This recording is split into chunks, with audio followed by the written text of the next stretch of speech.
Hey, what's up, YouTube? It's Richie from Boston. It's the 19th of December, 2021. And man, the agenda pushes forward unabated.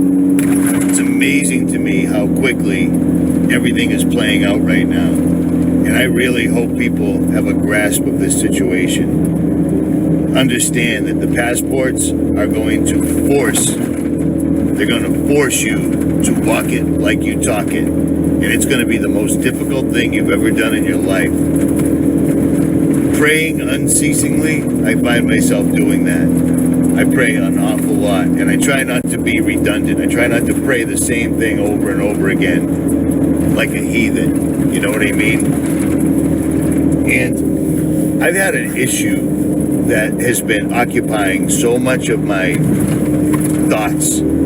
Somebody that I have to deal with that I cannot stand, but I have no choice but to deal with them. And in the middle of my,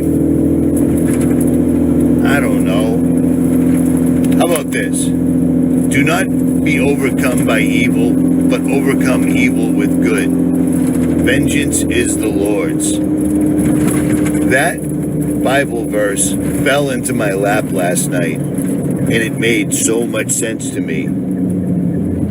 It says that if your enemy is hungry, feed them. If your enemy is thirsty, give them a drink. For vengeance is the Lord's. It's not our place. And if you really take that Bible verse to heart, it lifts a tremendous weight off your shoulders. I used to be, well, I am a drug addict, but I have been clean for almost 12 years. I don't do oxys, I don't do heroin. I've been clean for almost 12 years. And it took me a decade to finally get clean. And people used to ask me, how did you stop? How did you, like, statistically, I should never have quit. I should have ended up dead or in prison for the rest of my life. And I used to tell people, God put his hand on my shoulder and said, you've had enough. And that truly is the case. But something that we used to say in the halls of Narcotics Anonymous all the time were, God, grant me the serenity to accept the things I cannot change, the courage to change the things I can, and the wisdom to know the difference. I never realized how much value there was in that particular prayer.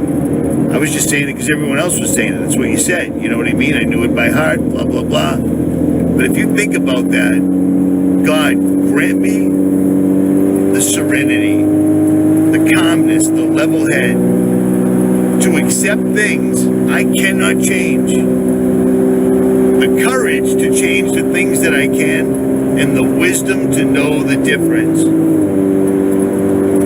If you have to deal with something that no matter what, you can't change it. It's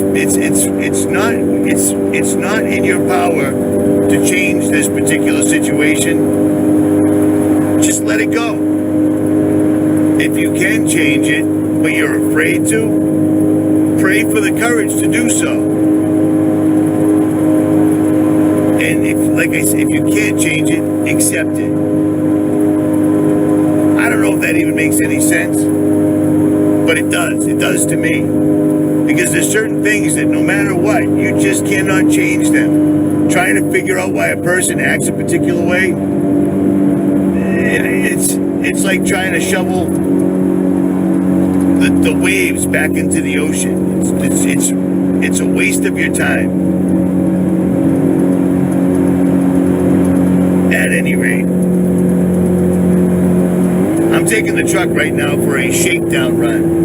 I'm taking it for about 100-mile run. Make sure everything is as it should be. Nothing falls off, nothing loosens up, etc., etc., etc. And my intent is to be out of here Tuesday or Wednesday. And I'm still trying to figure out which way I'm going. I've been communicating via email with a couple of people, and it's funny because the emails are being edited. By whom? I do not know. I have